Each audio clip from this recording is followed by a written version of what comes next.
복주요양병원과 경도요양병원을 운영하고 계십니다. 물리치료사로 근무하면서 자본금 1,000만 원으로 의료 경영을 시작한 지 10여 년 만에 전국에서 환자가 찾아오고 벤치마킹이 끊이지 않는 병원으로 성장시키셨습니다. 존엄케어를 바탕으로 감사 나눔 경영이라는 남다른 경영 철학으로 요양병원의 패러다임을 바꾸고 계신 이훈환 이사장님을 큰 박수로 맞아주시기 바랍니다.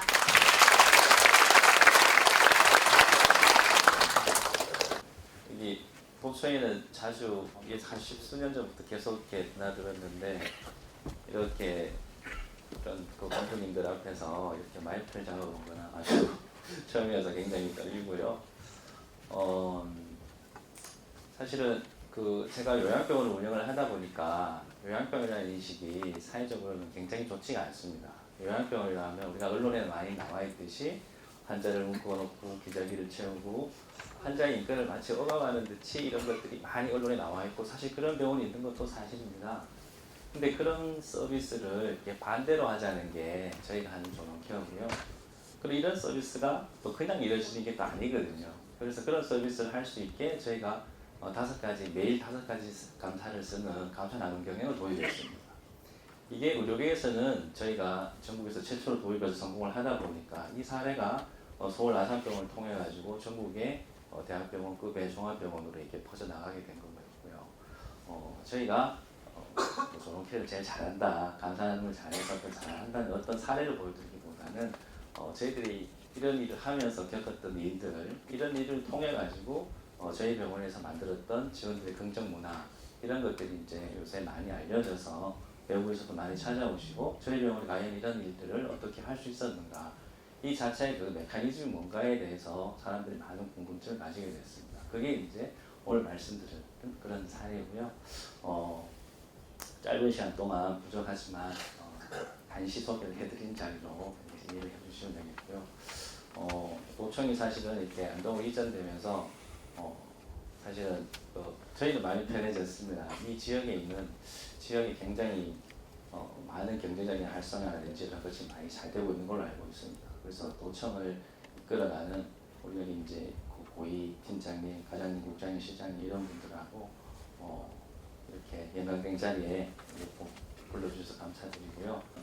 저는 제만의 성공 원리가 있었어요. 그게 뭐냐면 도전을 작게 하고 목표를 작게 잡고 실행을 즉시 하고 성공을 작게 해서 이거를 성공한 습관을 만든 메커니즘이 있었습니다. 이게 뭐냐면 작게 도전하다 보니까 실행을 즉시 하지만 작은 성공이 일어나면 이 한 개 성공이 끝이 아니라 이게 다시 파생 효과를 일으킨다는 거예요. 한 개를 목표를 하면 또 다른 목표가 생기고 그 또 다른 목표를 이루다 보니까 두세 가지의 또 다른 파생 효과가 생긴다는 거예요. 이렇게 하다 보니까 성공하는 습관이 만들어졌습니다. 그래서 이게 한 5년 정도 지나니까 남들은 안 돼도 남들은 못한다 저건 안 된다고 하는 일들도 나는 할 수 있어 라는 자신감을 붙이게 된 거죠. 이게 계속 습관이 되다 보니까 제가 1,000만 원 들고 병원 시작했던 게 한 10수년 만에 많이 성장을 했던 거였습니다. 그래서 24살 때 학교 다닐 때 250만 원 빚 갚기 위해서 시작했던 아르바이트가 전기 기사 자격증 따기 위해서 했던 이 아르바이트가 제가 대학 교수 꿈을 꾸게 됐습니다. 24살 때 물리치료과에 학교에 다니면서 이 기사 자격증을 왜 따게 됐냐면 학비를 벌기 위해서 공사현장에서 노가다녔습니다. 전기 일을 했어요. 근데 거기에서 만났던 현장 대리한 분이 있어요. 저보다 일은 잘 못합니다. 근데 월급도 많고 직급도 높아요. 그 이유가 뭐냐면 기사세 라이센스가 있었습니다. 그래서 제가 바로 그 방학 끝나고 안동에 올라왔을 때 그 전기 공과 학원 기사 자격증 그 학원을 끊게 돼요. 거기에서 6개월 동안 공부를 해가지고 이 기사 자격증을 취득하게 됩니다. 사실 이때는 물리치료사보다 전기기사가 급여가 훨씬 많고 사회적 대우가 더 좋았을 때죠. 근데 이 함께 딴 이 자격증 도전 자체가 제 인생을 바꿔놓게 됩니다. 24살이라는 나이에 인생으로 첫 도전했던 첫 목표에 대해서 제가 가진 열정과 에너지를 다 쏟아부었거든요. 그 6개월 만에 합격하고 난 데에서 남다른 삶을 살겠다고 꿈을 꾸게 됩니다. 그래서 대학 교수들 이 물리치료사 중에 제일 성공한 사람이 누구였냐면 보건소 공무원이나 대학 교수들이었어요. 그래서 그때는 제가 대학 교수가 공무원보다 좀 낫겠다. 그게 아마 17년 전이었으니까. 그래서 제가 석박사 과정을 진학하게 되고 공부를 하게 됩니다. 근데 여기에서 대학원에 석사과정에 동기 한 분을 만났는데 대전에서 병원 사업을 하시던 분이었어요. 의사 선생님하고 지금도 도수 치료죠. 도수 치료를 이게 한 20년 전에 이런 나눠 먹기 방식, 분할 방식으로 해가지고 저희가 월급을 140만 원, 120만 원 받을 때 이분이 한 달에 500만 원 수입을 벌었습니다. 제가 그분을 대학원 동기였었는데 대학 교수만 이게 끝이 아니라 이런 사업도 할 수 있겠구나 하는 생각을 가지게 됐습니다. 만약에 제가 대학원을 안 갔다면 이분을 만날 수 없게 됐고요. 이분을 만나지 않았으면 제가 의료 사업이라는 걸 시작할 수 있는 엄두도 안 됐을 것 같습니다. 결국 이게 파생효과였고요. 그리고 다음에 제가 석사 졸업을 하고 바로 1년 반 뒤에 제가 자본금 1,000만 원으로 아까 그 선생님 같이 안동에 가면 연세 안 했던 남주노회라고 있습니다. 거기 물리치료실을 우리 원장 선생님하고 같이 세팅을 해가지고 제가 그때 의료 사업을 시작했어요. 1년 반 만에 되게 잘했습니다. 근데 제가 운영하던 병원에 엑스레이도 없었고요. 인테리어도 안 좋았습니다. 굉장히 열악한 상황이었어요. 근데 그때 어떻게 성공했냐면 지금 우리 도수 치료를 하고 있죠. 도수 치료를 하고 병원가 받으시면 5만 원, 10만 원씩, 많으면 20만 원씩 더 돈을 내야 됩니다. 그때 당시에 17년, 18년 당시에 2013년도니까 14년 됐죠. 16년, 한 15년 정도 됐습니다. 그때 당시에 제가 돈을 안 받고 그 치료를 다 해줬어요. 척추 교정, 손으로 하는 치료, 이런 보급 치료 같은 거를 돈 안 받고 다 해주니까 저희 병원 한자가 넘칠 수밖에 없었습니다. 그래서 1년 반 만에 급성장을 했고요. 그 다음에 안동에 이제 고려정형외과라고 있었습니다. 부도나 일본 직전에 있던 병원에 제가 경영을 맡게 되고 의료법인 대표로 되게 됩니다. 그때 제가 1년 3개월 만에 이 병원을 거의 확장을 시켰고요. 그 다음에 이제 예천에 2006년도에 노영병원이라고 이때 노인병원을 처음 발을 딛게 되고 그 다음에 복주병원이라고 안동에 지금 나가다가 우측에 있는 그 병원이 옛날 유병원이라고 이게 부도난 병원이었어요. 600병상짜리 정신병원인데 부도난 병원인데 제가 그걸 인수를 하게 됩니다. 이게 38살 때였죠. 33살 때 병원 이사장이 됐고요. 38살 때, 38세 때 결국은 자재 부채가 한 100억 정도 되는 병원을 인수를 하게 되는 거죠. 이렇게 해서 사실은 성장만 했었습니다. 어릴 때 힘들게 어렵게 가난하게 살았으니까 인생의 가장 큰 목표가 돈 버는 거였어요. 근데 돈도 벌어보고 제가 병원을 3개 운영을 할 때 한 달에 수익이 많이 날 때는 3억 이상 수익이 날 때도 있었습니다. 그런데 그렇게 수익이 많이 나도 그렇게 행복하진 않았어요. 왜냐하면 직원 수가 많이 늘고 직원 수가 100명 단위, 200명 단위, 300명 단위 늘어버리니까 매일 사건이 일어나죠. 그리고 결정적인 어떤 게 우리 직원한테 한번 물어봤어요. 이 부모가 우리 직원들한테 당신 부모가 아프시면 우리 병원을 모실 거냐고 물어봤어요. 우리 직원들이 자신이 없다. 내 병원에 근무하는 직원들이 내 병원에 자기 부모를 못 모신다면 밖에 나가서 우리 병원에 오세요라고 이야기를 어떻게 할 수 있을까? 여기에서 문제가 시작이 됩니다. 그리고 왜 그런 이야기를 못할까? 그때만 해도 저희 병원도 냄새가 났었고요. 저희 병원도 환자를 묶었었고 기저귀를 채웠습니다. 그래서 이런 서비스를 바꾸기 위해서 저희가 조농편환 서비스를 도입하게 됩니다. 이게 조농편환 서비스가 이때부터 월 수익이 3억 이상 가는 흑자의 병원을 저희가 이제 수익은 내려놓고 환자들한테 좋은 병원을 만들자. 내 직원들이 내 부모를 마음대로 모실 수 있는 그런 병원을 만들자 해서 이때부터 조농케어를 시작하게 돼요. 그때부터 저희가 묻지 않습니다. 기저귀를 채우지 않습니다. 이런 시스템을 도입하게 되는 거죠. 이게 결국은 쉽지가 않아요. 그러다 보니까 감사 나눔이라는 게 필요했습니다. 왜냐하면 앞에서는 안 묻거든요. 앞에서는 안 묻고요. 근데 돌아서면 또 묻고요. 간병사님들부터 간호사들부터 이게 시스템이 적용이 안 되다 보니까 처음에는 한 16만 하는 거예요. 그래서 이 시스템을 바꾸기 위해서 직원들한테 하루에 5가지 쓰는 감사 나눔을 시작하자. 직원들이 스스로 할 수 있는 긍정 마인드 고취하기 위해서 이걸 시작했는데 이게 포항에서 시작했던 겁니다. 포스코에서 삼성중공업에서 대기업에서 했던 문화예요. 근데 저희가 이걸 도입해가지고 이 시스템을 만들게 된 거죠. 결국 24살이라는 나이에 기사장치한게 도전했던 게 결국은 사회적으로 사업적으로 성공도 해봤습니다. 병원도 성장을 많이 시켰어요. 자산 300억까지 키웠어요. 근데 그렇게 행복하지 않았어요. 그런데 결국 조농케어와 감사하는 가치 경영을 시작하면서 저희가 성장 경영을 멈추고 가치 경영을 시작하면서 고객도 행복하고 직원도 행복한 그런 시스템을 만들게 된 거죠. 이게 이제 저희가 오늘 중점적으로 말씀드릴 내용입니다. 이 기사장에 찍었던 그런 사진이었고요. 이거 제가 처음에 시작했던 병원이었습니다. 귀신 나올 것 같죠? 귀신 진짜 가면 귀신 나옵니다.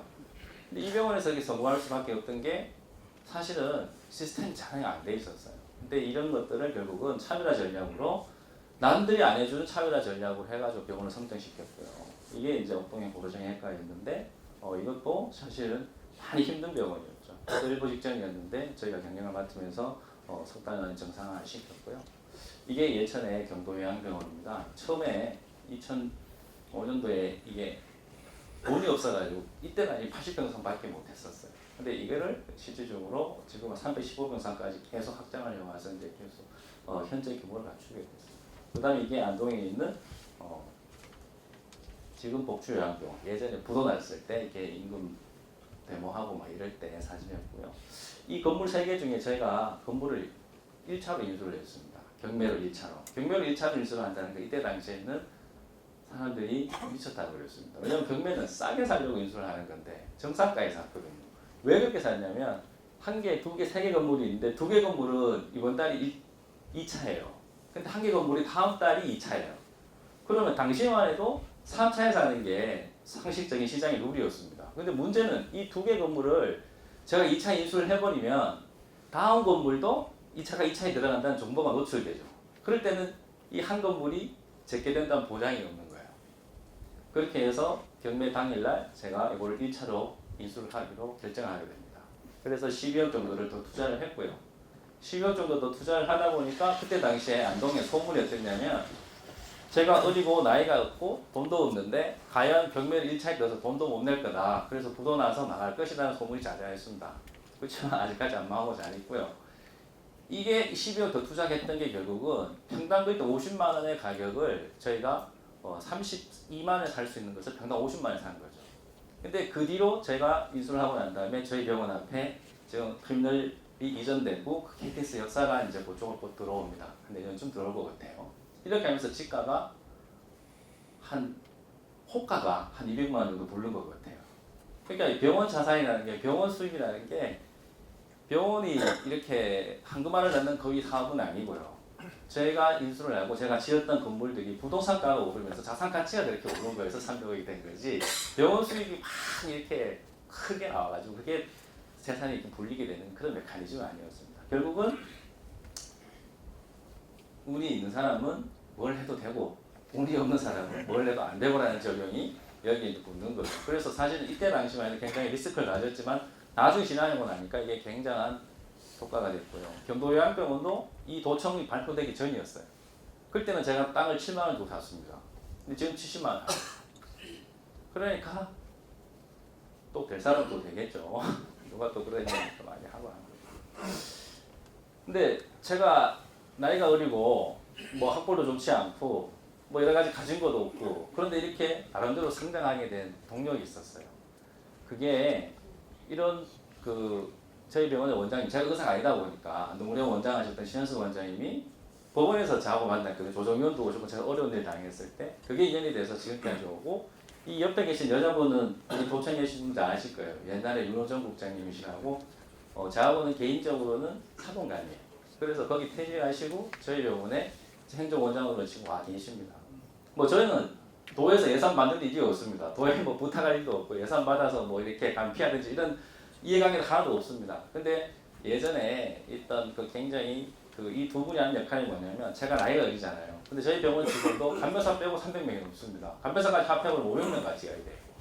근데 우리 신원수 원장님은 거의 아버지 같은 역할을 해주시고 직원들한테 우리 윤호정 국장님은 직원들한테 어머니 같은 역할을 해주세요. 이런 좋은 분들이 제가 성장하는 데 있어서 가장 큰 도움을 줬던 분들이고요. 이게 현재 이제 저희 병원을 이제 시스템을 만들게 된 겁니다. 그래서 저희 병원 슬로건이 뭐냐면 요양병은 죽으러 가는 곳으로 생각하잖아요. 죽으라는 곳이 아니라 누운 환자를 이렇게 세우고 이렇게 선 환자를 걷게 합니다. 이게 재활병원의 기본 슬로건입니다. 근데 이거로서 끝나는 게 아니라 누운 환자를 걷게 하고 흔드는 환자를 서게 했어요. 걷게로 했는데 문제는 그때 당시에도 저희가 냄새가 났었고 기저귀를 채우고 있었습니다. 그걸 안 하는 게 조농케어였습니다. 그래서 냄새를 없애고 낙상을 없애고 와상을 없애고 욕창을 없애고 기저귀를 떼고 억제를 채우지 않는 사무이탈 운동을 저희가 시작을 하게 된 거였죠. 이게 그냥 되는 게 아니어서 삼성의 이건희 회장의 비서실장이었던 손욱 회장이라는 분을 모셔가지고 저희 병원에서 이 감사하는 경영을 시작을 하게 됩니다. 이게 2014년도에 시작이 됐고요. 2008년도인가 2006년도에 예천의 경도요양병원을 시작을 해가지고 병원을 안정화시키고 부채를 거의 제로로 만들었을 때 일본에 갈 기회가 있었어요. 이게 일본 방문했을 때 사진이었습니다. 이게 일본의 요양병원의 병실입니다. 굉장히 환경이 굉장히 좋죠. 이게 일본 재활치료실이에요.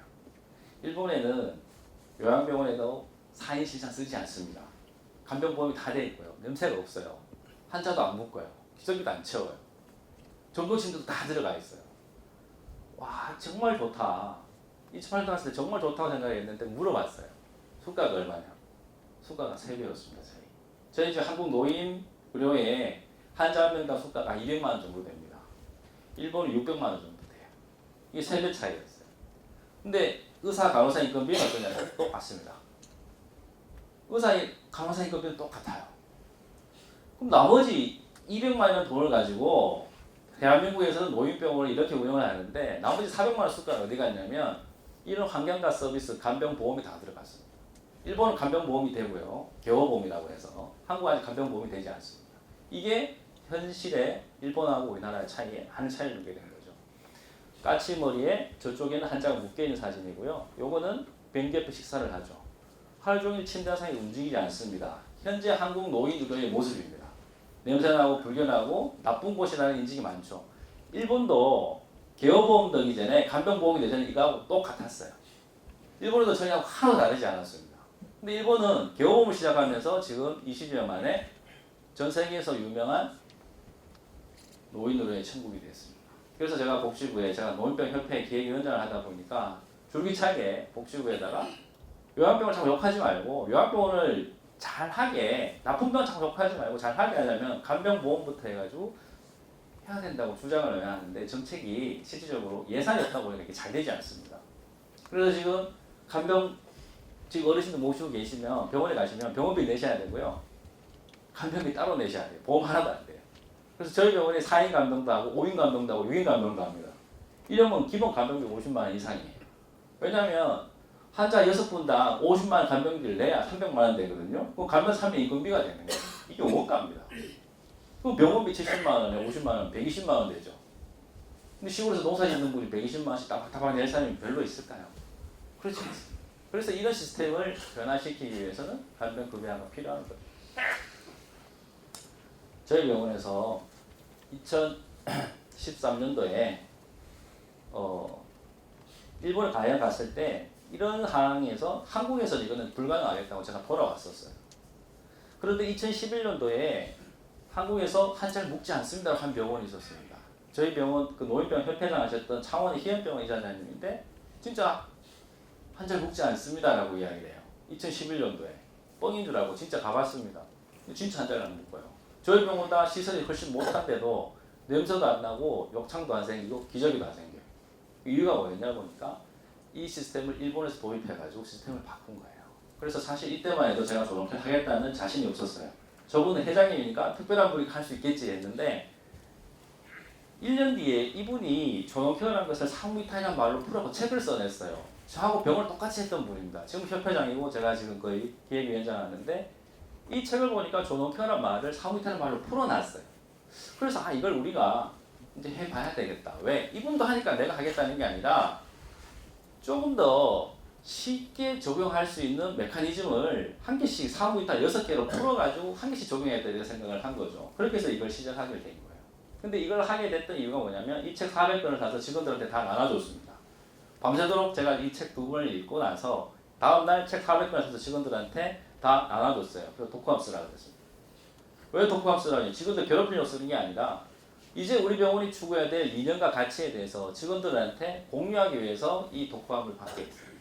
근데 이 독후감 하나가 제가 조농케어를 하겠다는 결정적인 마음을 갖게 합니다. 그 사례가 뭐였냐면 저희 지금은 벌써 당시 3년 차였으니까 지금 9년 차 간호사입니다. 당시 3년 차의 간호사인 이 친구의 독후감 하나가 저희 병원 조동 케어를 시작하게 됩니다. 그 내용이 이렇습니다. 이 간호사가 이 책을 읽어보니까 나는 간호사로서 너무 부끄러웠다 이야기. 학교에서 나이팅게일 선서를 하고 학교를 졸업할 때는 환자를 위해서 최선을 다하겠다고 생각했는데 근데 3년이 지난 현재의 나의 모습은 병상에서 임상에서 나의 모습은 어떤가? 환자분들이 아프다 그러면 참으라 그러고 불편하다 그러면 그냥 그래요라고 대답을 합니다. 성의 없이 대답하는 모습이 이미 초기에 소심 온데간데 없고 3년 동안 병원에 있다 보니까 매너리즘에 빠져버린 거죠. 그래서 이 친구가 너무 부끄러워서 그 다음날 할머니 한 분한테 우리 한번 기저귀를 떼볼까요? 이야기를 해요. 그러니까 그 할머니가 뭐하러 그렇게 귀찮게 하냐? 대충 이렇게 살다가 죽지 하고 이야기를 해요. 이 친구가 여기서 쇼크를 먹고 이틀 동안 출근을 안 합니다. 휴가 내고. 많이 괴로웠다는 거예요. 그 할머니가 기저귀를 떼고 인간다운 삶을 살겠다는 의지를 간호사인 내가 꺾어버린 게 아닐까 하고 보통 자신이 자학을 했습니다. 그리고 난 다음에 이틀 뒤에 다시 출근을 했습니다. 그 끝에 독후감 마지막 이런 말을 써놨어요. 울고만 있을 수 없다. 나는 간호사니까. 이제 그분들의 삶의 지팡이가 되고 그분들의 논의를 지켜주는 간호사가 되겠습니다. 제가 이 직을 독후감을 읽고 나서 이런 직원들 데리고 조동케어를 못하면 누구하고 갈 거냐고 생각을 했어요. 그래서 일주일 뒤에 우리가 안동의 리처 호텔에서 조동케어 선포식을 갖게 되고 그때부터 조동케어가 시작이 돼서 이제 5년 반이 지났습니다. 변화를 하고 돌아오는 길에 소감을 물어봤을 때 그런 병원이라면은 저희 부모를 모시고 싶다라는 생각을 했었습니다. 그런데 직원으로 일하기에는 좀 힘들지 않을까 생각을 해서 이게 제가 직원들 데리고 일본도 많이 갔었고 우리보다 먼저 저희가 조동케어를 전국에서 3번째로 시작했어요. 그런데 처음 시작했던 병원에 직원들 데리고 갔습니다. 거기 대견들 데리고 가서 버스에 데리고 갔다가 견학하고 오는 길에 제가 물어봤어요. 소감을 이야기하라니까 우리 수간호사입니다. 예천에 가면 지금 있습니다. 공부하고 있어요. 이 수간호사 이야기가 내 친정아버지가 아프면 그 병원을 모시고 싶대요. 근데 간호사인 나는 거기 일하기 싫다는 이게 아이러니한 거죠. 왜 그럴까요? 힘드니까요. 힘들어 보이거든요. 되게 힘들어 보여요. 환자들한테 되게 좋은 서비스예요. 그렇지만 그 일을 하는 당사자로서 나는 되게 힘들 수밖에 없는 상황이에요. 그러니까 이런 이야기가 하는 거예요. 그래서 제가 뭐라고 했냐면 우리는 기업병원도 아니고 우리는 이성병원도 아니고 우리는 일본도 아니다. 우리가 할 수 있는 하루에 한 가지씩 6개 테마 중에 한 가지씩 해나가면 된다라고 이야기를 해서 저희가 한 개씩 시작했던 게 결국 이걸 6개월 만에 다 하게 된 거였습니다. 그래서 직원들이 처음 시작하는 일에 대한 두려움을 가졌을 때는 결국은 대표자가 경영자가 이런 부분에 대해서 불안감을 없애줘야 되는 거죠.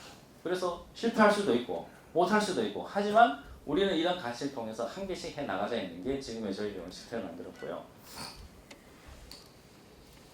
장성 요양병원 화재 사건이 있고 요양병원의 불법 행위와 부실 운영이 도마 위에 오르고 있습니다. 이런 가운데 안동의 한 요양병원이 일본에서 시작된 이른바 존엄케어를 도입해서 눈길을 끌고 있습니다. 김기현 기자입니다. 환자들이 둘러앉아 주먹밥을 만듭니다. 사회복지사의 도움을 받으며 과일꼬치까지 완성해 직접 먹습니다.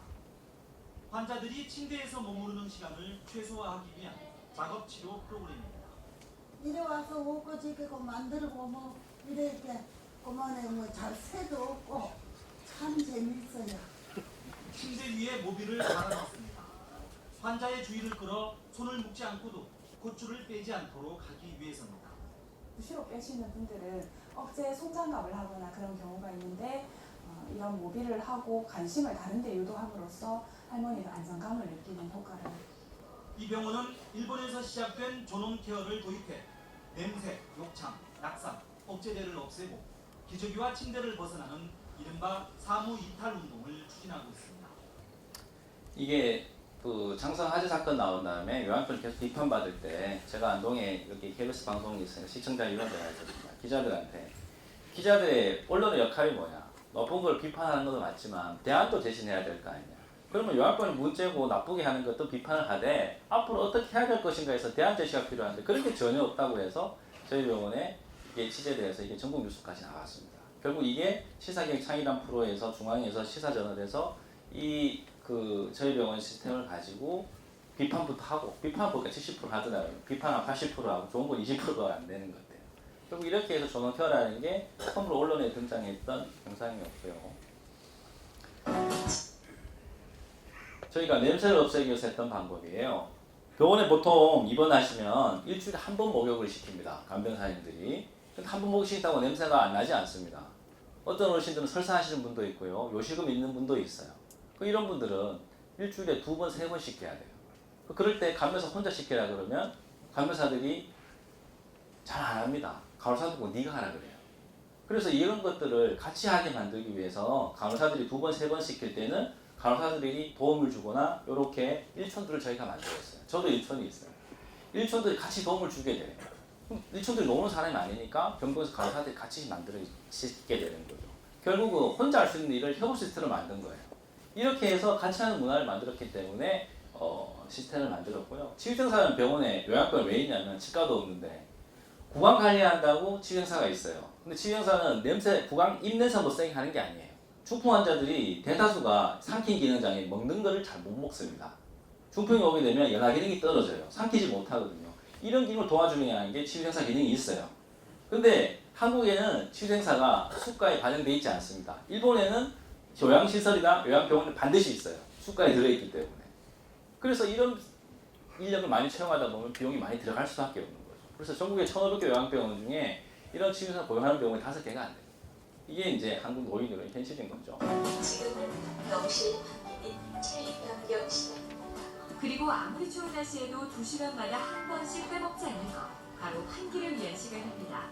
항상 청결을 유지하는 것이 존엄 케어의 일부이기 때문인데 2시간마다 체위 변경을 하게 돼 있어요. 환기를 하고 체위 변경을 하게 돼 있다. 그렇게 욕창이 안 생기거든요. 환자분들 하루만 눕혀놓으면 요만한 빨간 반점이 시작이 됩니다. 이게 욕창이에요. 피부에는 요만하게 보이지만 안에 다 썩어져 있습니다. 이걸 2시간마다 하게 돼 있어요. 근데 간병사들이 시계만 보고 있지 않습니다. 그러다 보니까 넘어가 버려요. 뛰어버린다. 그래서 저희가 이 시정할 때 2시간마다 지금 체위 변경 환기 시간이라는 방송이 나오거든요. 그럴 때 같이 문 열고 같이 체위 변경 시켜야 되는 거죠. 간병사님들이 잊어버릴 수 있는 일들을 이렇게 매뉴얼화만 시켜서 시스템을 만든 거였고요. 낙상은 환자가 침대에서 떨어지지만 걷다가도 주저앉으면 골절 사고가 발생하는 게 낙상입니다. 이걸 최소화하기 위해서 저희가 온돌 병동을 만들었습니다. 환자들 기어다니게 만든 거죠. 이게 환자들은 되게 좋아요. 근데 직원들이 일하기 힘듭니다. 왜냐면 기어다니다 보면 케어하기가 쉽지 않거든요. 기저귀도 가려고 그러면 허리를 더 구부려야 돼요.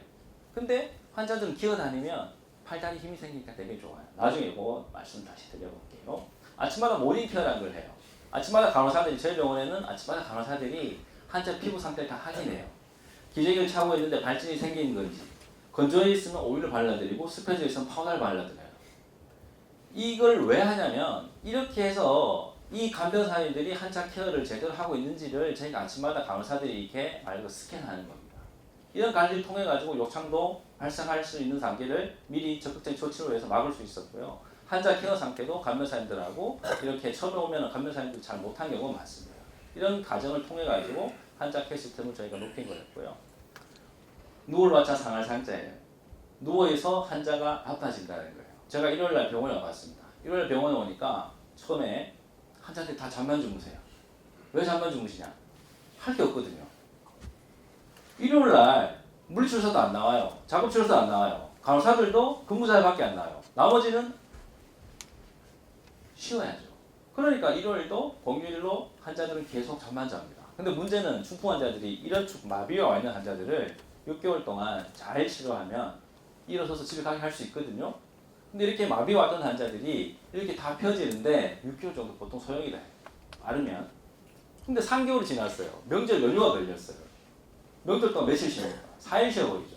4일 쉬어버리면 이렇게 마비됐던 것들이 4일 지나면 어떻게 되냐면 다 펴놨어요. 3개월 만에. 근데 이게 다시 이렇게 돼요. 3일만 이렇게 된다. 그럼 이게 연휴 끝나고서 다시 치료를 하게 되면 3일 전의 상태로 몸이 가 있냐면 그렇지 않아요. 최소한 3주, 한 달 전 상태로 몸이 후퇴되어 있는 거예요. 병원은 환자를 치료를 위한 곳이죠. 근데 치료사도 쉬어야 돼요. 그래서 이 시스템을 하기 위해서 저희가 바꿨던 게 공휴일도 물리치료사 작업자실 방지 시스템을 만들었습니다. 이렇게 해서 재활치료 받는 환자들은 중풍이나 뇌척수 환자들만 대상이 돼요. 일반 환자들은 되지 않아요. 그래서 이런 환자분들이 회복된 환자들은 공유혈도 이런 물리치료를 받게 해드렸어요. 물론 비용 받지 않습니다. 왜냐하면 전체 직원이 다 할 수 있는 게 아니기 때문에. 그러면 재활치료 받는 환자들 말고 일반 환자들이 있어요. 치매, 고혈압, 당뇨 환자, 물리치료 못 받는 환자들이 있다고요. 이런 환자를 어떻게 할 거냐. 그래서 그런 환자들은 이렇게 휠체어 타고 나와서 밖에서 식사를 하게 합니다. 휠체어를 타고 나와야 팔다리를 한번 움직이거든요. 그냥 나오면 안 나오니까 이런 상추라든지 특식을 만들어서 나오게 해요. 유인하는 거예요. 그 다음에 공휴일날 김밥 만들기, 초밥 만들기 이런 프로그램을 시작합니다. 그렇게 해야 침상에서 한두 번 더 나오시거든요. 그 식사 때 나오시고 프로그램 할 때 나오시고 이렇게 해서 공휴일도 두세 번 나오게 하는 거예요. 근데 저희가 예천 감독이 시골이다 보니까 자원보호사자가 없습니다.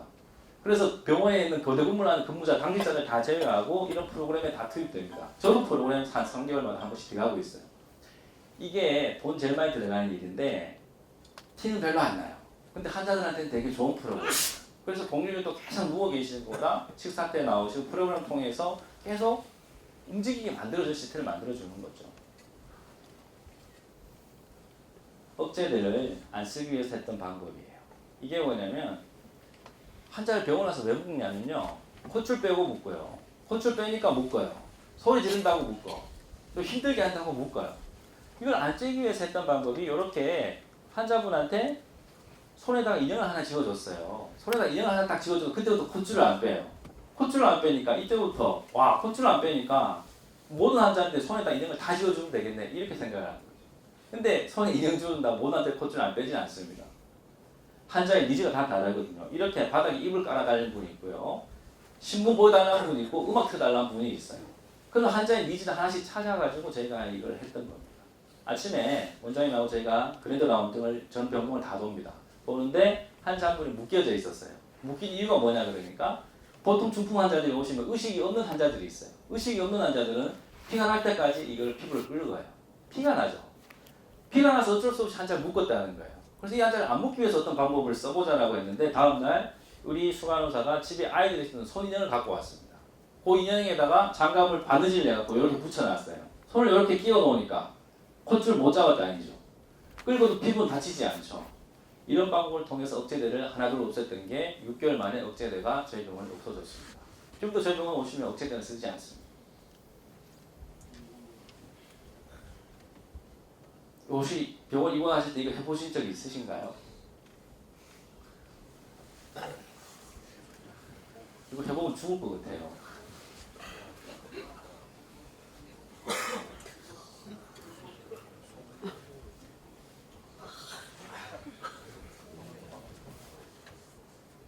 우리 진료과 의사가 너보고 한번 당해보라고.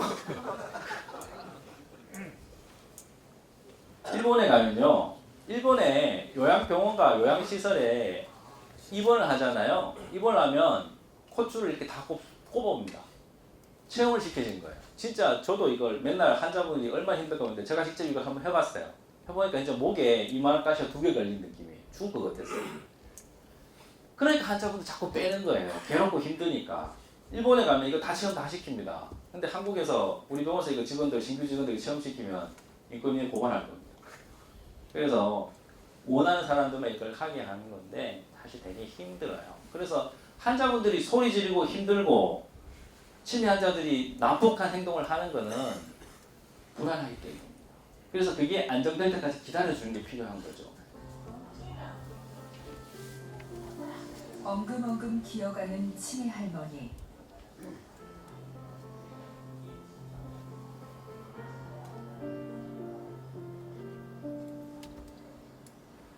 안전 손잡이를 붙잡고 일어서는 모습이 위태위태해 보입니다. 타인적인 사례예요. 혼자서 화장실에 가는 길입니다. 앉은 채 엉덩이로 살금살금 움직이는 이 할머니가 저희 병원에 처음 입원하시면 휠체어 타는 분 이상이면 탈리적인 대상이 돼요. 요일을 느끼거나 안 느끼거나 탈리적이 안 돼요. 요일을 느끼는 분들은 더 잘 됩니다. 근데 성공률이 30%밖에 안 돼요. 근데 이분은 침대를 쓰시던 분이었는데 저희가 3개월 동안 트라이 했는데 실패했어요. 그래서 포기하고 저희 치매병동에 기어다니는 온돌병동에 모셔드렸어요. 2주가 지나니까 이 할머니가 계속 팔다리 밀고 다니셨어요. 팔다리 힘이 생기니까 2주 뒤에는 스스로 변기를 잡고 일어나서 대변을 보셨거든요.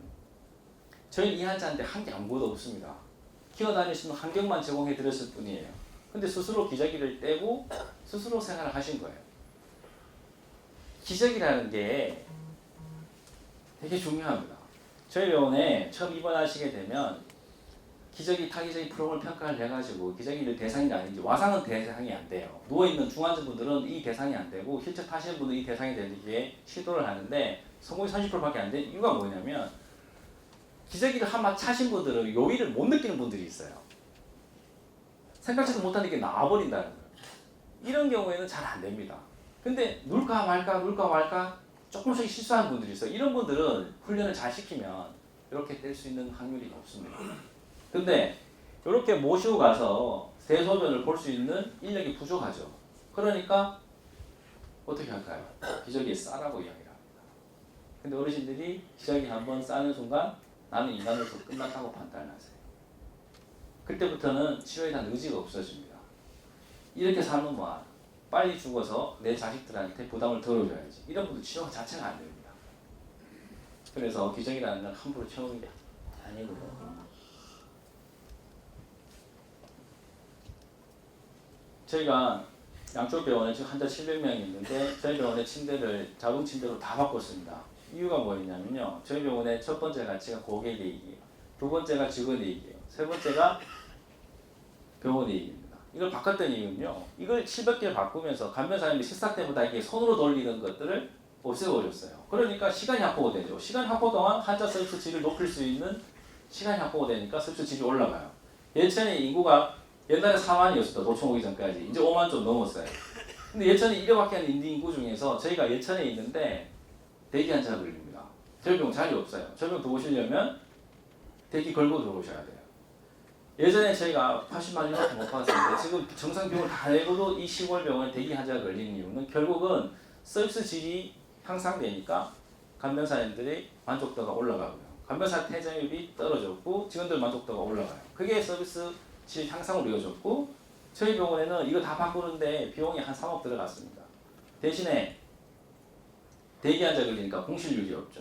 공실률이 없으면 결국 이게 이유로 돌아오는 거예요. 그래서 부자를 하니까 결국 돌아온다는 이 시스템. 요게 다리가 새카만 데는 이미 저희 병원에 묶여져 오셨습니다. 이렇게 난복해요. 오자마자 소리 지르고 이렇게 난리치고 아니에요. 이미 가슴도 묶어놨고 다리도 묶어야 될 상황입니다. 조동표 선포를 해갖고 3개월만 입원을 하셨는데 이 환자가 묶어야 될 상황인데 이 환자가 묶지 않기 위해서 우리가 어떤 방법을 고민할까? 예전 같으면 다리까지 묶었고요. 신경안정제를 3일 씁니다. 안 되면 6일 써요. 안 되면 일주일 써요. 2주까지 씁니다. 문제는 2주 동안 수면제 약물을 써버리면 이 환자는 침상에서 못 내려와요. 침상 못 내려오면 어떻게 해요? 대소변 계속 받아내야 됩니다. 기부세 보시면 2주 만에 근력이 빠지죠. 근력이 다 줄어들어 버려요. 그와 똑같은 현상이에요. 결국 대소변 받아내다 보면 이분은 중환자실에 계시면 추운 감기가 오고 독감이 오고 폐렴폐중으로 돌아가셔요. 이게 한국 노인들의 현실입니다. 이 환자를 묶지 않기 위해서 했던 방법이 이렇게 간호사들이 휠체어 태워가지고 간호사실 데려다 놨어요. 이 손짓하는 장면은 뭐냐면 이나 저나 욕하는 장면입니다. 병실에 저렇게 난폭하니까 다른 분을 주무셔야 되니까 간호사실 데려다 놓은 거예요. 휠체어 태워놓으니까 계속 욕해요. 간호사들은 욕 보면서 일을 하는 거예요. 저렇게 안정되는데 한 일주일 걸립니다. 보통 환자들이. 일주일 지나니까 환자가 안정이 돼요. 치료 협조적으로 바뀌죠. 재활치료에 협조적으로 바뀌고 누웠던 환자가 서고 선 환자가 이렇게 걷는 연습을 시작하게 됩니다. 이제 좀 부축이 아직 더 필요하고요. 아직은 좀 부축이 필요합니다. 이제 수술을 걷죠.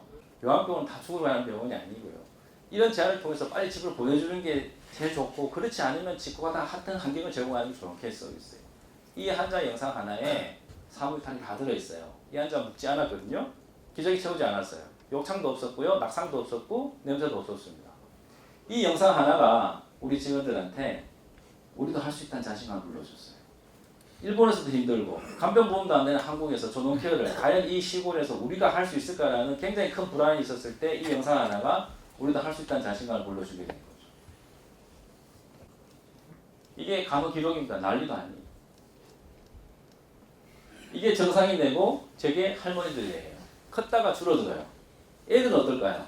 작았다가 커지죠. 애들이 막 뛰어다니고 소리 지르면 묶어 놓나요? 수면제 안 먹이죠. 근데 우리는 어른들한테 노망이 났다 그러고 이걸 치매라 그러고 묶습니다. 이런 시스템을 바꿔야 돼요. 3일 만에 되게 좋아지셨어요. 식사도 하시고 노래방도 하시고 되게 좋아지셨는데 일주일 만에 퇴원했습니다. 치매가 낫는 병이 아니거든요. 근데 왜 퇴원했냐면 저희 병원 비싸다고 퇴원했어요. 저희 병원이 병원비 70만원, 이 정도 6인 간병하면 원가가 120이에요. 병원비 70만원 깎아주면 안 돼요. 본인보다 할인액이죠. 그래서 간병비 50만원이 원가예요.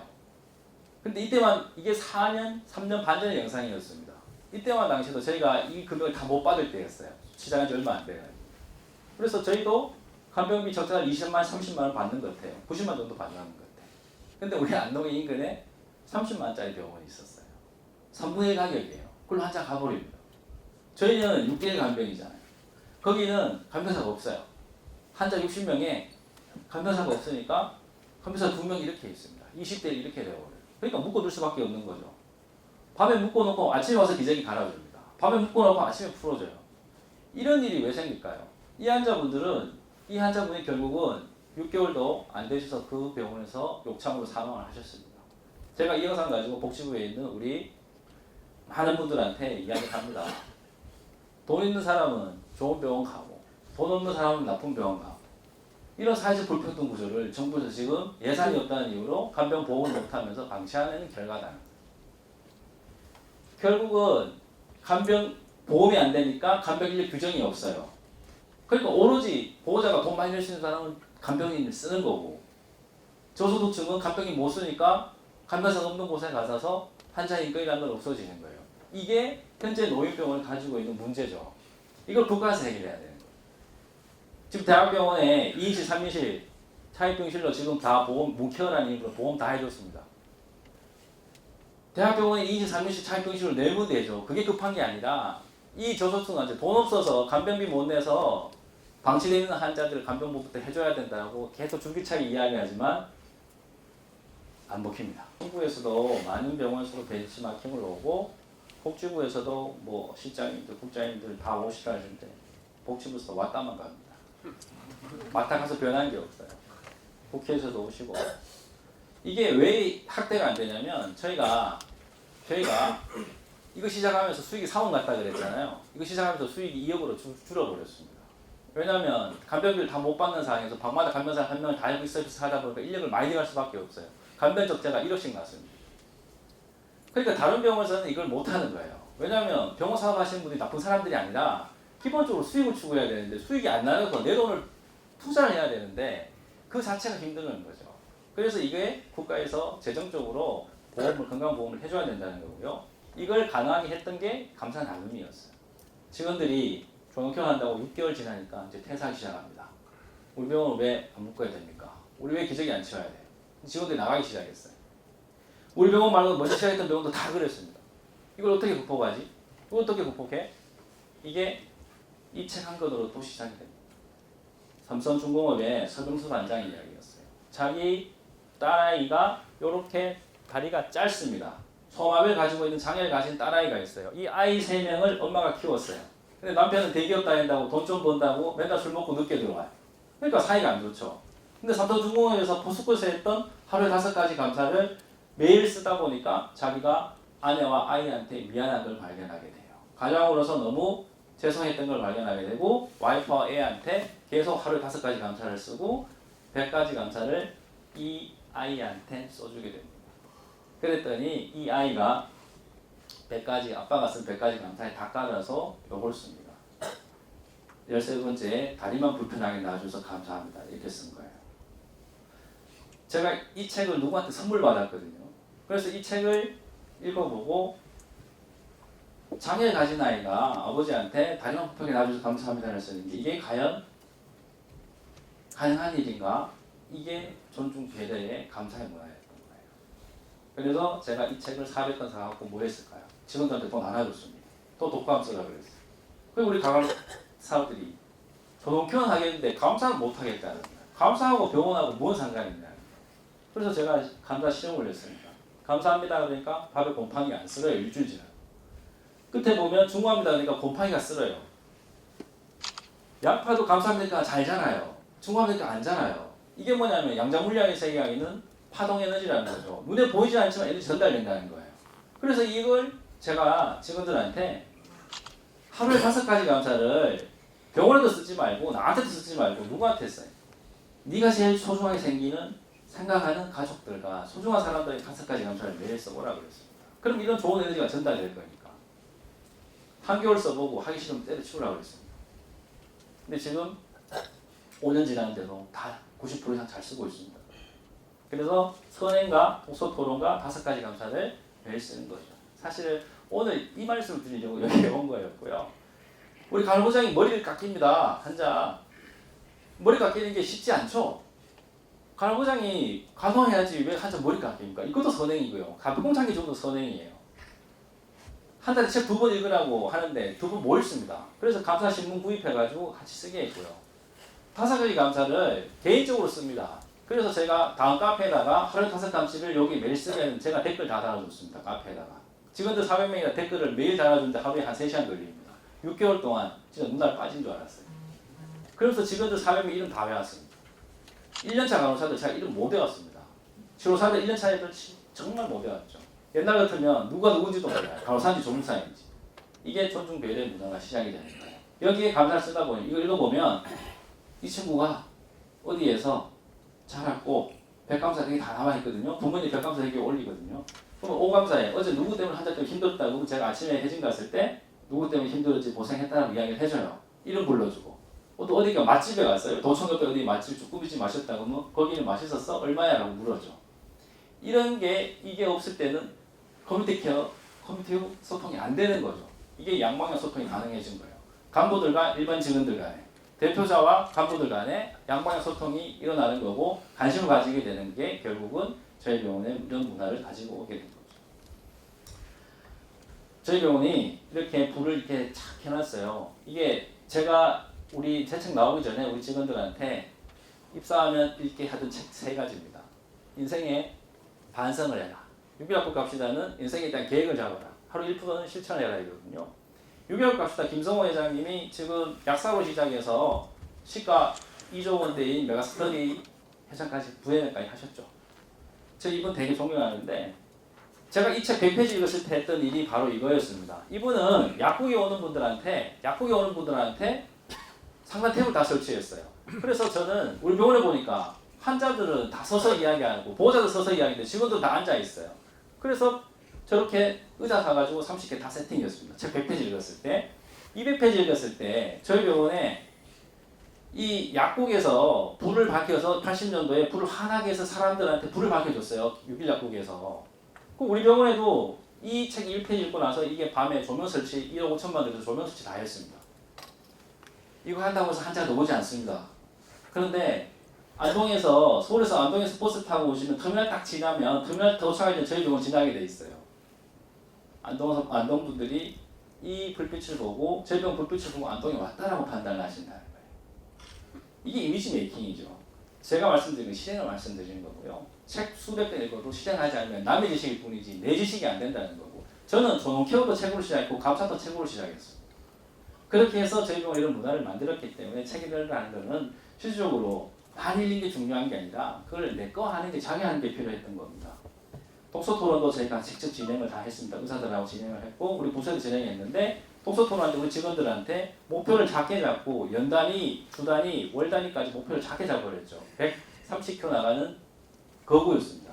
이 친구가 독서 토론 제하고 나와서 무려 6개월 만에 40km 감량을 했죠.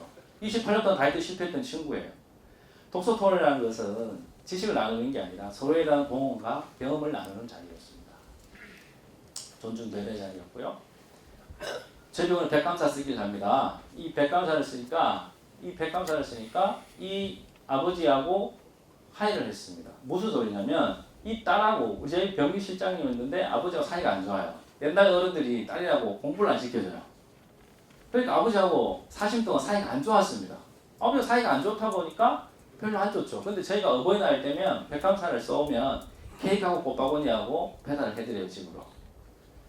그런데 이분이 매일 늦게 출근하고 빨리 퇴근하는 분이었어요. 근데 이 백감사를 쓰고 나서 사람이 바뀌었어요. 백감사를 통해 갖고 아버지하고 화해를 했거든요. 화해를 한 다음에 결국 이분이 어떻게 했냐면 백감사를 어떻게 썼냐면 아버지한테 사랑 못 받은 거에 대해서 불편함이 있었는데 백감사를 쓰다 보니까 어릴 때부터 받았던 사랑이 70% 80%가 있었어요. 그걸 모르는 거죠. 백감사를 쓰면서 그걸 발견한 거예요. 그러면서 아버지하고 화해를 했습니다. 그러면서 이분이 늦게 출근하고 빨리 퇴근하는 분이 아니라 빨리 출근하고 늦게 퇴근하는 분으로 바뀌었습니다. 저는 인간적으로 인간이 변하지 않는다고 생각을 했습니다. 근데 이걸 보니까 인간이 변할 수도 있다고 생각을 했어요. 그래서 저희가 백감사를 쓰면 병원에서 10만짜리 상품을 다 줍니다. 근데 우리 어떤 간호사는 1,400감사를 썼어요. 저한테 140만 뜯어갔어요. 근데 그걸 주는 이유는 뭐냐면 백감사를 써보면 감사의 의미를 제대로 체험하게 됩니다. 그래서 이 백감사를 쓰게 했던 거고요. 이게 3개월 지나니까 이런 일이 일어납니다. 화장실에 어르신이 대변을 보시는 게 아니라 휴지통에 대변을 보셨어요. 거기 왜 보셨을까요? 가다가 못 참아서 넣어버린 거예요. 예전 같으면 간호사가 오늘 왜 하필 내 근무 시간대에 저 할배가 저기 똥을 싸가지고 내 진짜 오늘 힘들다 똥 밟았다 이렇게 표현하고 끝날 일이었죠. 근데 오감사를 근무 시간 퇴근 시간에 쓰다 보니까 힘치우고 힘들었는데 여기서 감사한 일은 뭐지 찾다 보니까 낙상사고 없어서 감사합니다. 원래 이렇게 착한 간호사 아니었습니다. 싸가지 없는 간호사였어요. 그런데 이걸 쓰다 보니까 이렇게 인간의 내면에 감춰진 선한 마음을 이끌어내는 게 감사에서 훈련이었습니다. 6개월 지나니까 욕하는 문화도 없어져요. 왜 그러냐면 매일 간사를 써보십시오. 쓸 게 없어요. 그러니까 동료들한테 뭘 쓰냐면 인사했는데 받아줘서 감사합니다. 같이 밥 먹어줘서 감사합니다. 오늘도 같이 일할 수 있어서 감사합니다. 이걸 맨날 재탕해요. 근데 그게 잘못된 거냐? 그렇지 않습니다. 그런 걸 계속 쓰다 보니까 단점을 찾아서 욕하는 문화보다는 자꾸 칭찬을 찾게 되는 거죠. 그러다 보니까 존중 배려 문화가 확산이 되고요. 패거리 문화가 없어졌습니다. 한국 속담에 3명이 이야기하다가 한 명 화장실 가면 큰일 난다 그러죠. 그런 문화가 쑥덕대는 문화가 거의 사라졌습니다. 물론 뭐 뒷담화도 하겠죠. 한국 건성에. 근데 그게 다 나쁜 게 아니라 그런 것들을 하다 보니까 이렇게 개선이 됐던 거고요. 포스코에서 했던 중에 저희가 도입한 게 딱 2가지가 있습니다. 왜냐하면 포스코는 대기업이 아니에요. 저희 대기업이 아니에요. 중소기업도 아니고 일반 작은 병원일 뿐인데요. 침상 게시판을 만들었어요. 이 간병사들이 이렇게 바닥 열심히 청소하세요. 이렇게 청소하시면 간병사들이 뭐라 그럴까요?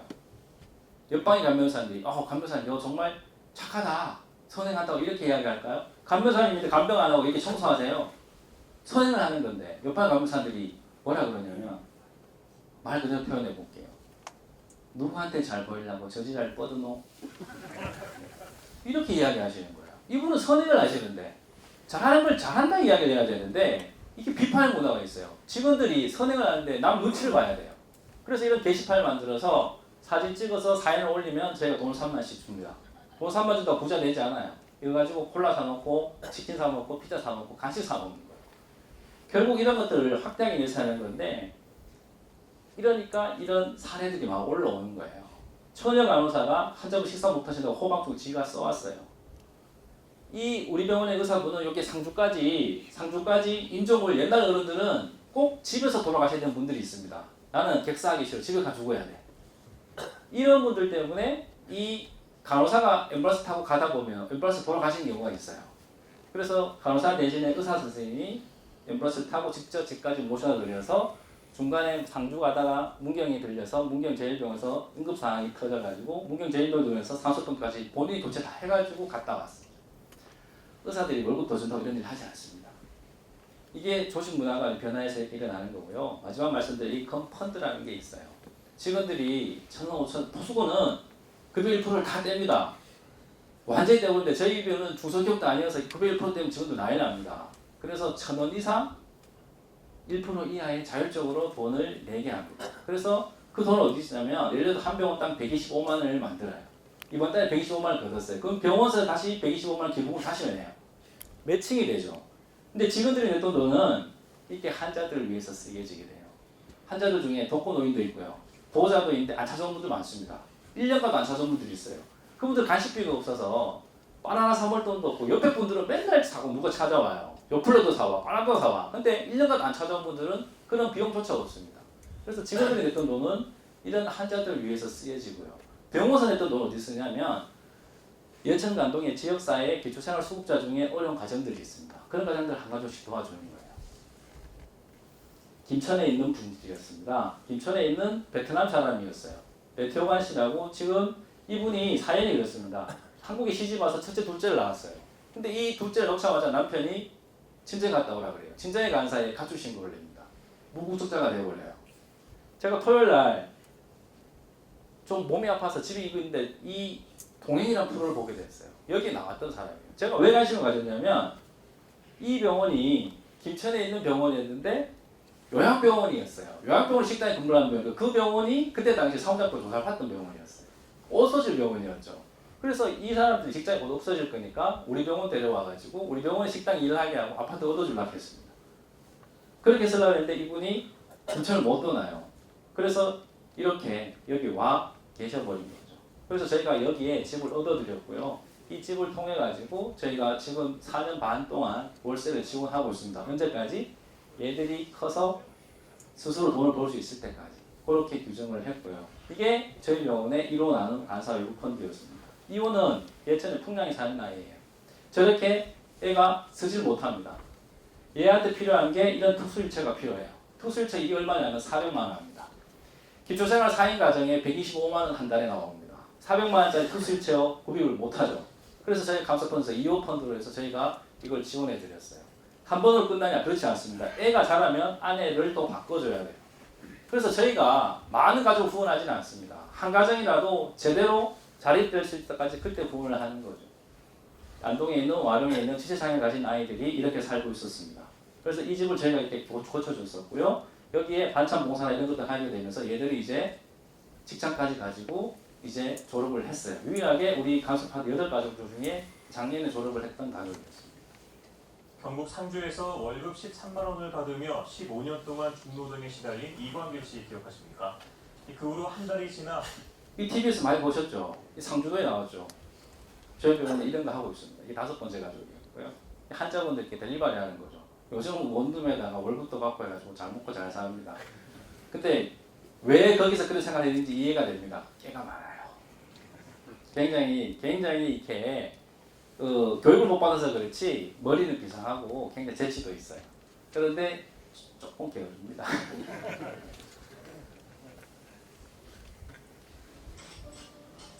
우려하던 일이 현실이 되고 말았습니다. 이제야 아이들과 한 지붕 아래 살기 시작했는데 아저씨가 그 집이 커요. 그걸 갖다 지키는 집이요? 나 혼자 되잖아요. 집안에 민정이 있어서 어떻게 몰라요. 병원에서는 직원들의 따뜻한 응원 메시지와 함께 새 식구에게 주거지를 지원할 예정인데요. 병원 측과 계약한 집을 레티오갈 씨에게 임대해주기로 했습니다. 드디어 이사할 집을 보러 가는 날입니다. 이제는 더 이상 집을 비워달라는 연락이 올까 두려워하지 않아도 되겠죠? 이번에 이 집을 옮겼어요. 4년 만에. 바로 깨끗한 아이들과 아파트로 옮겼어요. 서로의 체온을 온기 삼아 수많은 겨울밤을 버텨야 했는데 이제 더는 아이들이 추위에 떨지 않아도 될 생각을 하니 가슴이 벅찹니다. 저희 병원에서 지금 조성하고 있는 감사펀드라고 있습니다. 직원들이 급여 1% 내에서 자발적으로 금액을 내서 펀드를 조성하고 그 금액만큼 병원에서 기부금으로 매칭을 펀드를 만듭니다. 그러니까 사회에서 받은 이익을 사회에 환원한다는 그런 개념에서 감사펀드를 만듭니다. 이거를 보여드린 건요. 자랑하려고 보여드린 게 아니고요. 이게 저희 직원들 변화시킨 사례가 있습니다. 조동현 하기 전에 저희 병원 직원들이 먹고 살기 위해서 저희 병원 취직을 했어요. 의식주 해결하기 위해서. 우리 간병사님들 자존감이 하나도 없었습니다. 병원에서 똥 치우고 오줌 치우고 제일 더러운 일하고 월급 제일 적게 한다고 맨날 불평불만이었습니다. 조동현 시청하고 저는 영상을 통해서 간병사님들이 내가 하는 일이 단순히 똥 치우고 오줌 치우고 하는 일이 아니라 환자들에게 새로운 삶을 살게 하고 그 희망의 디딤돌로 인해 가지고 새로운 삶을 하겠다는 것은 자기 일에 대한 자부심을 가지게 됐어요. 직업적인 나눔을 경험하게 된 거죠. 근데 감사 펀드로 인해서 내가 냈던 돈 1,000원, 5,000원, 10,000원이에요. 그 돈이 모여가지고 바로 내 옆에 있는 안동과 예천에 내 옆에 있는 이웃들에게 어려운 이웃들에게 이 돈이 쓰여져 가지고 자기가 냈던 돈 5,000원이지만 그 희망의 디딤돌로 인해서 그 가정이 다시 정상화된다는 걸 보고 사회적 나눔을 체험하게 됩니다. 그러면서 긍정 마인드가 폭발을 일으켰습니다. 그 결과가 이런 일입니다. 하루에 코치를 5번씩 계속 해왔습니다. 신매병동에 이렇게 숭늉을 끓입니다. 제가 시킨 거 아니에요. 밥통 갖고 와갖고 침묵 끓여가지고 할머니들이 물 안 드시니까 숭늉 드시거든요. 물 안 드시니까 칼 쓰고 와요. 약발이 안 먹히는 거예요. 그래서 밥통 와갖고 숭늉 끓여갖고 드시게 하는 거예요. 이게 직원들이 스스로 하는 일입니다. 이 환자는 중환자실에 있는 환자분입니다. 이거 목이 달고 있는 환자예요. 이런 환자 목욕 안 시킵니다. 종합병원 가면 이거 전부 다 물수건으로 닦아버리죠. 그러니까 중환자실 냄새 나는 거예요. 근데 이 환자를 엠부 짜면서 목욕시키는 거예요. 대한민국에서 이렇게 목욕시키는 건 저희 병원밖에 없습니다. 제가 이걸 서울 아산병원에서 강의했을 때 아산병원 간호사들이 기겁을 했습니다. 이 영상 보고. 이게 예전에는 제가 한 달에 수익이 3억씩 이상 날 때는 그렇게 행복하지 않았어요. 근데 이런 직원들하고 지금은 예전보다 수익은 떨어졌어요. 대신에 오늘과 다른 내일의 서비스를 준비하고요. 이 직원들하고 환자를 위해서 같이 일을 할 수 있다는 게 제가 행복한 사람이 된 거죠. 강의도 많이 했습니다. 1차 강의 서울 아산병원, 2차 강의 때 요즘까지 다 들어왔어요. 서울 아산병원에서 저를 왜 불렀냐면요. 시골 요양병원이사장 뭐 한다고 부르겠습니까? 서울 아산병원에서 간판 나눈 경영 시작했는데 저희보다 1년 반이 늦었습니다. 그래서 저희 사례를 가지고 이렇게 많이 활용하게 된 거였죠. 진직인선도 선정이 되고 상도 많이 받았습니다. 제가 잘나서 상 받은 거 아니에요. 직원들 대신해서 상 받은 거고요. 아침마당도 나갔습니다. 병원 홍보하러 나간 게 아니라 아침마당에 나가서 간병보험 필요하다 그 이야기에서 안수받는 생방송에 나갔었습니다. 이거 나가고 나서 병원에 이틀 동안 전화 마비됐습니다. 근데 전화 마비됐는데 뭘 따고 한 번도 입원 안 합니다. 일본에서 다시 저희 병원에 벤치마킹 왔던 분들이 있습니다. 근데 간병보험이 안 된다고 저희 병원이 한국에 간병보험이 안 되고 있는데 일본보다도 못하지 않은 서비스를 하는 모습에 본인들이 굉장히 놀랐다고 일본 관계자들 이야기하러 갔고요.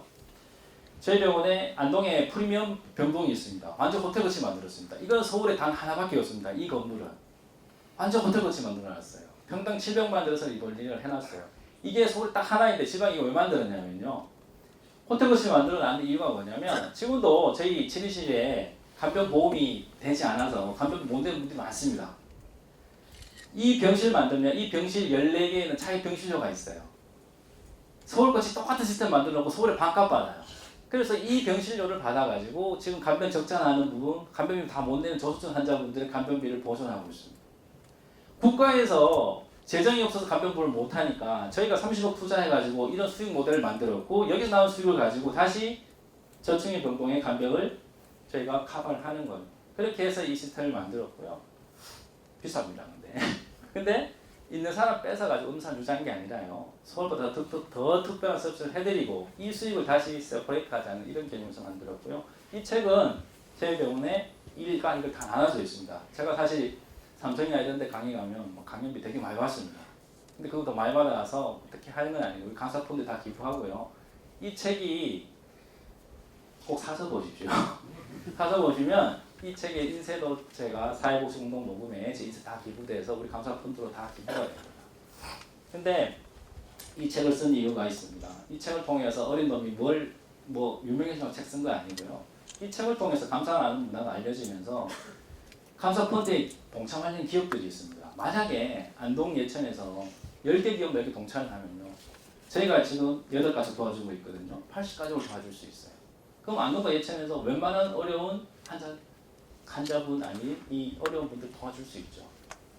이게 예천 남동에 시작해서 경상북도에서 다 시행이 되고 이게 경상북도 전체로 다 같이 하는 옛날 새마을 동거 지존하면 돈을 내서 누굴 나누자는 문화가 아니라요. 감사를 통해서 존중 배려의 문화를 이 사회로 확대시키면 지금 대한민국이 헬조선이라고 그러잖아요. 미래가 없다고 그러고 젊은 애들은 애도 안 낳고 결혼도 안 합니다. 상호 존중 배려의 문화, 경쟁 지시의 문화가 아닌 상호 존중 배려 문화를 감사를 통해서 확대시키면 사회적 연구로 이게 확대해 나가면 대한민국까지 언젠가는 확대가 많이 되겠죠. 그렇게 됐을 때는 대한민국이 지금보다는 살만한 사회가 될 거라고 생각을 하기 때문에 이 책을 쓴 거였는데 마침 동창 기업들이 연락이 오는 기업들이 있습니다. 그래서 그 기업들하고 지역에서 작지만 이런 일들을 해가면서 지역의 존중 배려 문화를 더 확대시키고자 하고 있습니다. 마지막으로 이렇게 제가 실행을 말씀드렸는데 오늘 집에 돌아가셔서 가족분들하고 이렇게 단톡방에다가 감사방을 한번 만들어 보십시오. 자제분들하고 매일 전화 안 하시죠? 어머님들하고 매일 전화 안 하시잖아요. 단톡방에 만들어서 하루에 일감사로 남겨보십시오. 가족들끼리 단톡방에 일감사를 나누면 굳이 전화 안 해도 우리 애가 어떻게 살고 있는지, 우리 어머니 아버지가 어떻게 지내고 있는지 하루에 일감사로 남기게 되면 서로의 존중 배려 문화가 가정에서 시작되는 겁니다. 그래서 감사는 가정에서 시작되고요. 가정에서 직장으로 가야 됩니다. 직장에서 사회로 나가게 되면 우리나라 사회가 존중 배려의 사회로 갈 수 있다고 생각을 하게 됩니다. 그래서 참 사실은 제가 원래 막 한 1000명, 2000명에서도 안 떨리는데 우리 감독기관이 도청에 오니까 좀 도청에 오니까 옛날부터 아시던 우리 높으신 분들도 많고 해가지고 사실 잘 안 떨었는데 오늘 좀 많이 떨었고요. 부족한 내용이었습니다. 그래서 저희도 한국에서 존엄케어 제일 잘한다고 이야기는 못합니다. 근데 이런 노력을 하려고 합니다. 그래서 이런 것들이 더 사회로 더 확장될 수 있게끔 여기 계셨던 우리 경상북도의 리더이신 우리 간부님들께서 이런 것들을 많이 생각을 해주시면 경상북도부터 따뜻해지면 대한민국이 더 따뜻해질 거라 생각을 가지고요. 오늘 부족한 강의 들어주셔서 고맙습니다. 질문 다시 질답 시간을 갖도록 하겠습니다. 그래서 질문 있으시면 말씀해 주시면.